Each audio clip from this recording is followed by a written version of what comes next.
शांत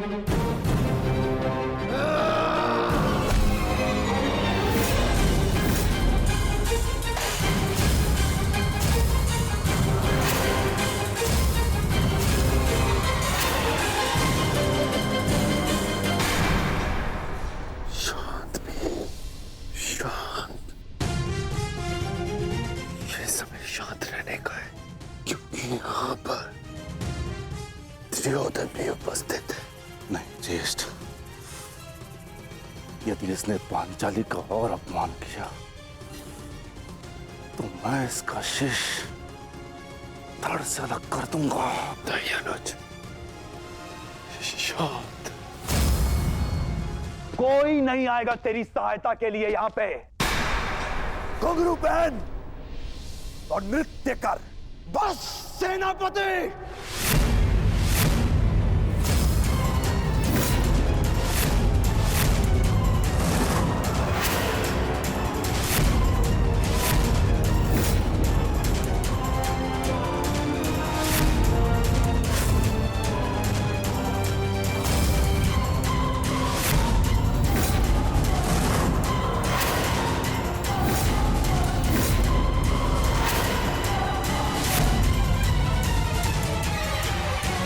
सहायता के लिए यहाँ पे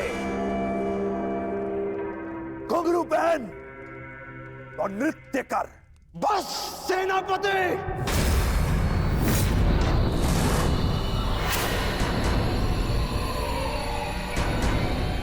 कौन था ये? किसने अपनी मृत्यु को ललकारा है?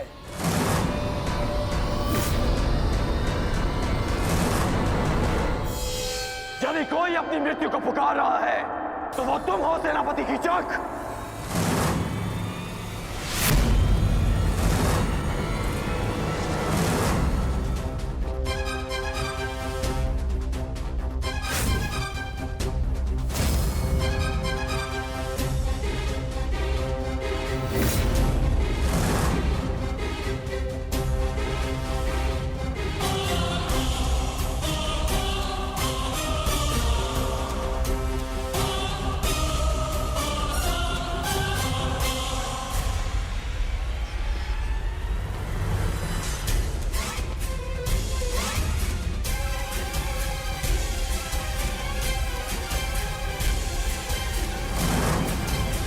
नारी, नारायणी और नाश तीनों की एक राशि होती है।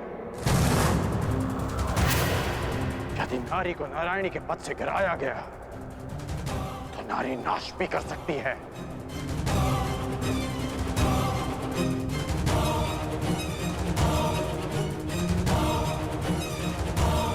और आप युवराज, अभी तक एक नारी के अपमान का कलंक हस्तिनापुर और हमारे मस्तक से उतरा नहीं कि आप एक और अपमान के भागीदार बनने जा रहे हैं। आपको पांचाली से प्रतिशोध लेना था ना, वो आप ले चुके हैं।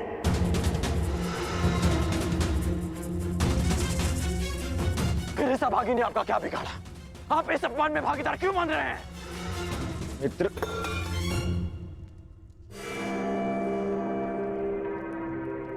शांत हो जाओ, शांत। मैं यहां केवल अतिथि हूं। ये मेरा राज्य नहीं है, विराट राज्य है।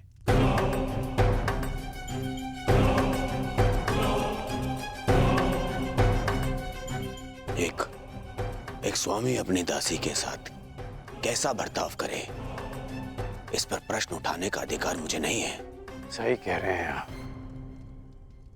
कि आपका अधिकार नहीं है। हाँ, परंतु ये आपका कर्तव्य है युवराज। एक नारी का अपमान रोकना हर पुरुष का कर्तव्य होता है।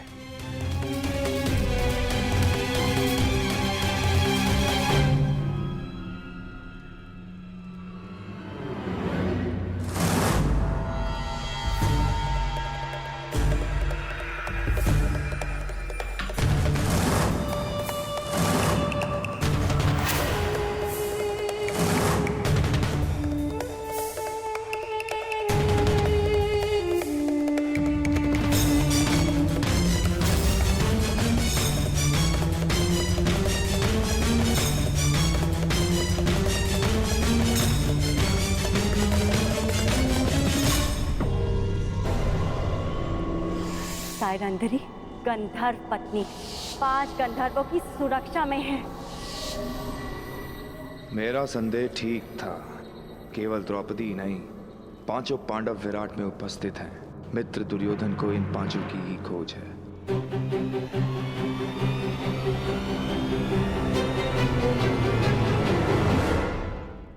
मैं क्या कर सकता हूं? तुम शांत हो जाओ। हाँ?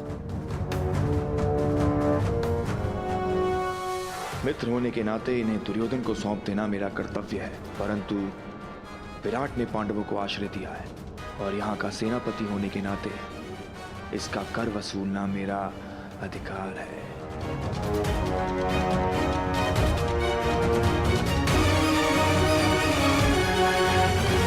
बहुत हुआ दासी, अब जाओ यहां से।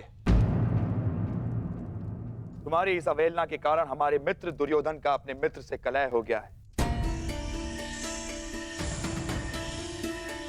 आनंद के क्षणों को मैं व्यर्थ नहीं जाने देना चाहता।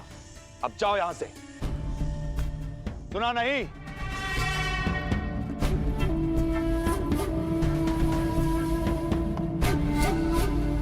क्षमा चाहता हूं मित्र, और खेद है अंगराज, मैं तो आप लोगों का मनोरंजन करना चाहता था। इस दासी के दर्प ने मेरे कार्य को असफल कर दिया। क्षमा प्रार्थी हूं मैं आपका। ये आप कह रहे हैं सेनापति की इच्छा? हाँ, आपने ही तो कहा था अंगराज कि जो नारी का अपमान करता है वो अपनी मृत्यु को ललकारता है। और मुझे अपने प्राण बहुत प्रिय है। अगर कोई और भूल हुई हो तो सेवक को क्षमा कीजिएगा अंगराज। अरे नहीं नहीं, चलो, कीचक ने क्षमा मांग ली है ना। आओ। हाँ? यही तो आश्चर्य है कि कीचक के व्यवहार में अचानक परिवर्तन क्यों आया। कर्ण,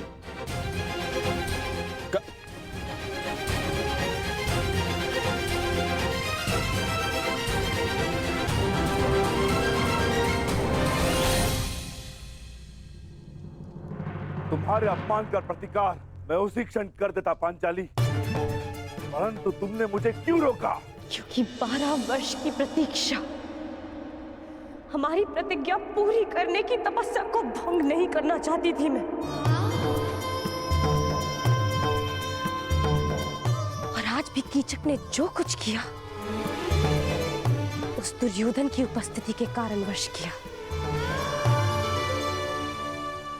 मुझे केवल उस क्षण की प्रतीक्षा है जब युद्ध का शंखनाद होगा और मैं अपनी आंखों के सामने एक एक कौरव का नाश देखूंगी।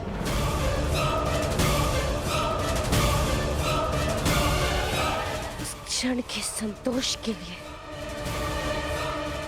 ये पांचाली कितनी भी पीड़ा, कितना भी अपमान सह सकती है। परंतु अब हमारे यहाँ रहना भी ठीक नहीं है, ना ही हमारी सुरक्षा के लिए और ना ही पंचाली की। हमें शीघ्र ही स्थान छोड़कर चले जाना चाहिए। नहीं नकुल, हम सब इस राज्य में प्रमुख पदों पर हैं। मैं महाराज का विश्वास पात्र सभासद हूं। अनुज भीम मुख्य रसोइया है। अर्जुन राजकुमारी उत्तरा का शिक्षक है। पांचाली महारानी की विशेष सहयोगी है। और तुम अश्वशाला संभालते हो और सहदेव गौशाला। इसीलिए हम सबका यहां से एक साथ निकलना निश्चित ही लोगों का ध्यान आकर्षित करेगा। परंतु मुझे नहीं लगता ज्येष्ठ कि शेष 2 माह सरलता से कट पाएंगे।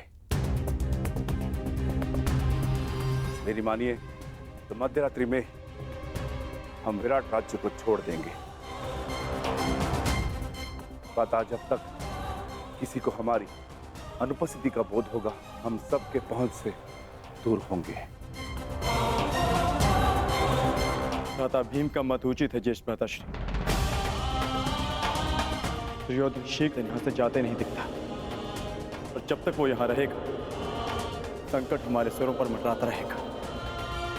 मैं भ्राता अर्जुन के साथ सहमत हूं।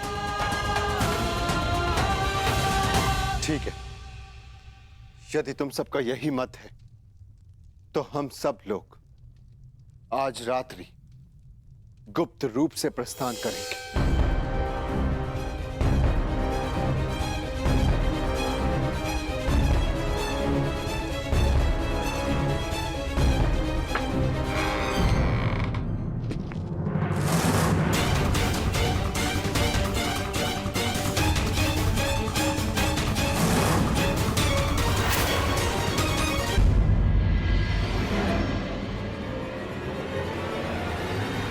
सेनापति कीचक, आप यहाँ पर?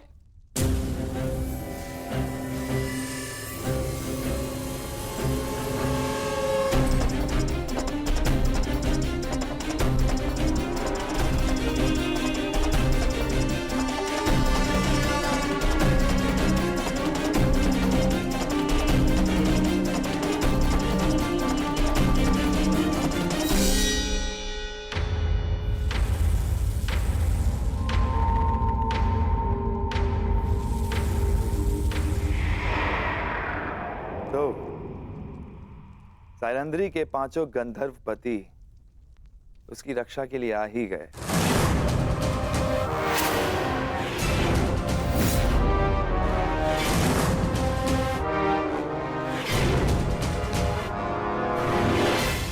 प्रणाम ज्येष्ठ गंधर्व। आपकी योजना अच्छी थी, परंतु विराट में कीचक से कुछ भी गुप्त नहीं रहता।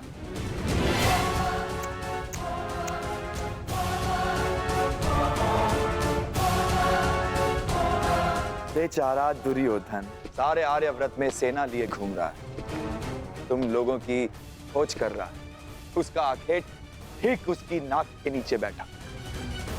अद्भुत। प्रतिशोध की चाह मनुष्य को क्या से क्या बना देती है। दुर्योधन ने स्वप्न में भी नहीं सोचा होगा कि महान धर्मराज युधिष्ठिर कंक बनकर विराट का मनोरंजन कर रहे होंगे। अद्भुत।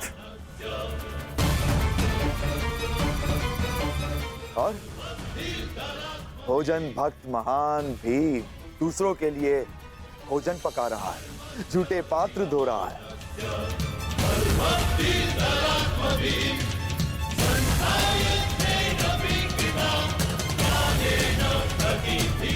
और तुम अर्जुन पशुपतास्त्र धारण करने वाला किन्नर का जीवन जी रहा है।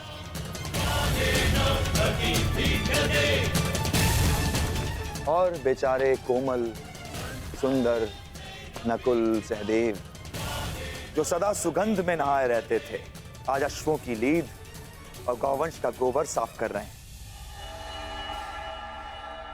अद्भुत।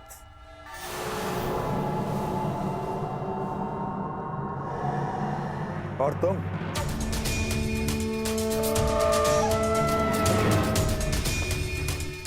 पिछले 13 वर्षों से अपने खुले केशों को बांधने की चाह रखने वाली यज्ञसेनी सुदेशना के केश सज्जित कर रही है।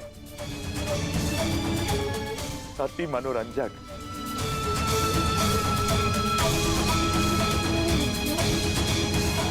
तुम पांचों भाई धूल झोंकने में सफल हुए, स्वीकार है। परंतु द्रौपदी अपना रूप नहीं छिपा सकी। ना ना ना ना, इसमें तुम्हारा कोई दोष नहीं है। तुम्हारे सौंदर्य और यौवन का दोष है।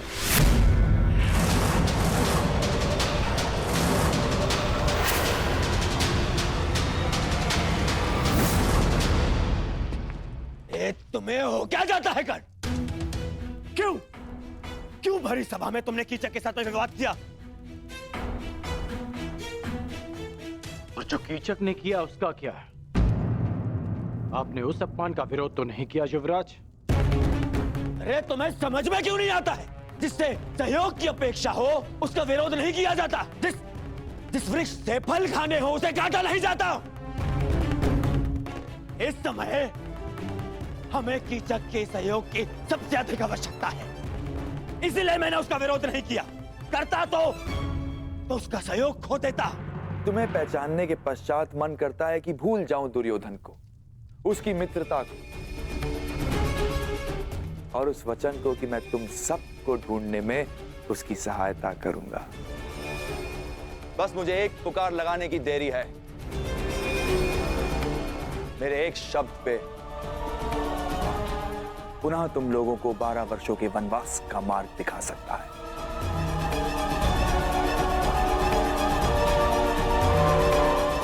और यदि ऐसा हुआ तो कैसा लगेगा यज्ञसेनी?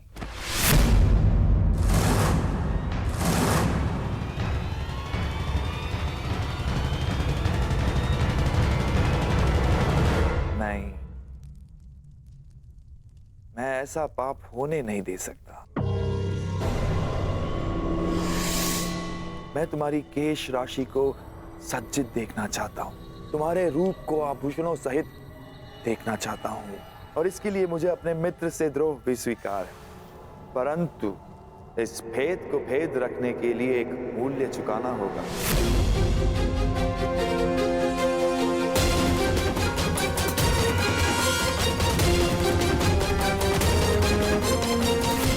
तुम पांचों मेरे लिए कोई महत्व नहीं रखते, वन में रहो या महल में, लेकिन द्रौपदी के लिए यह भेद ना खुलना जरूरी है। इसीलिए मेरे पास एक प्रस्ताव है। सोच समझकर, ध्यान से सुनकर निर्णय लेना। आज रात्रि चंद्र ग्रहण है और इस अंधेरी रात में मैं यज्ञसेनी के रूप के प्रकाश में स्नान करना चाहता हूं।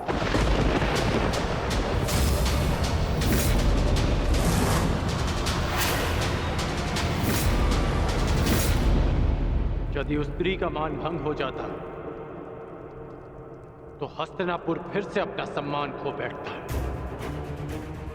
युवराज, क्या पांडवों को ढूंढने के लिए आप फिर से हस्तिनापुर का सम्मान दांव पर लगा देंगे? पांडव मिले या ना मिले, परंतु अब जब भी वो सामने आएंगे तो हम उनसे युद्ध करेंगे, युद्ध में उन्हें पराजित करेंगे। और मेरा मानना है कि हमें हस्तिनापुर वापस चले जाना चाहिए। कितनी बार मैंने तुमसे कहा है कि तुम केवल और केवल बाण चलाया करो, बाण, अपना मस्तिष्क नहीं। समझ गए? तुम केवल युद्ध करना जानते हो, राजनीति करना तुम्हारे बस की बात नहीं है। समझाओ, समझाओ अपने मित्र को। पांडवों को पकड़ने का अंतिम अवसर है हमारे पास दुर्योधन, अंतिम लक्ष्य हमारे सामने है दुर्योधन। और तुम्हारा ये प्रिय मित्र कह रहा है कि हस्तिनापुर जाकर हम संतोष की निद्रा में सो जाए। मैं ये नहीं कह रहा हूं कि हम संतोष की निद्रा में सो जाएं। तो मैं ये कह रहा हूं कि हमें हस्तिनापुर शीघ्र ही लौट जाना चाहिए, क्योंकि यहां रहकर हम अपना समय व्यर्थ कर रहे हैं।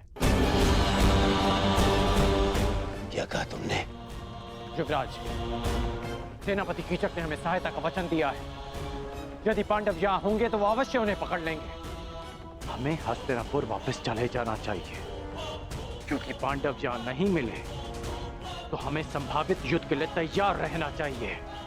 और आप दोनों भूल रहे हैं कि पांडवों का अज्ञातवास पूर्ण होने में केवल 2 माह शेष है। 2 माह शेष है, 2 माह शेष है। क्या हो जाएगा 2 माह शेष है तो? फिर से युद्ध है? युद्ध युद्ध युद्ध कर्ण, केवल युद्ध। तुमने कभी शांति नामक शब्द सीखा भी है या नहीं कर्ण? हाँ, कहीं ऐसा तो नहीं कि तुम जिसे संभावित कह रहे हो उस युद्ध को तुम निश्चित करना चाहते हो ना? अर्थात तुम्हें ऐसा क्यों लगता है कि युद्ध ही होगा? कहीं ऐसा तो नहीं कि तुम चाहते हो कि पांडवों का अज्ञातवास पूर्ण हो जाए?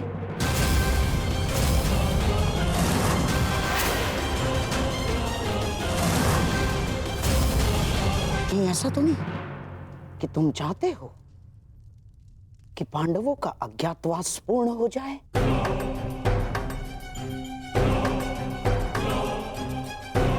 हैं? आपको कोई बात समझ में आती भी है या नहीं? मैं केवल इतना कह रहा हूं कि हमें सबसे भीषण परिस्थिति के लिए तैयार रहना चाहिए। ये युवराज, हम जितना समय यहां व्यर्थ करेंगे उतनी ही युद्ध में हमें हानि पहुंचेगी। पांडवों का अज्ञातवास पूर्ण हो जाए, इससे भीषण भयानक परिस्थिति और क्या हो सकती है अंगराज? बस करिए आप दोनों, बस।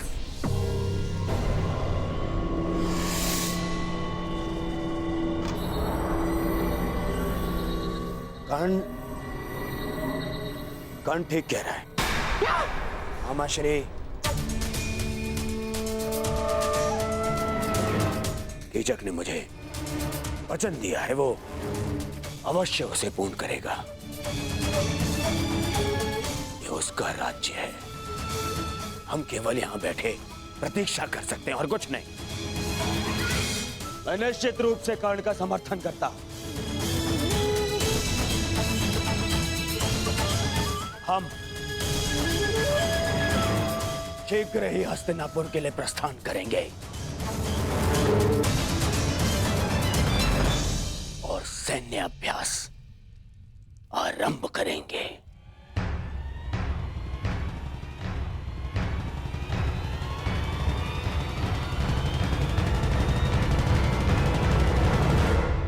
आज रात्रि चंद्र ग्रहण है और इस अंधेरी रात में मैं यज्ञसेनी के रूप के प्रकाश में स्नान करना चाहता हूं।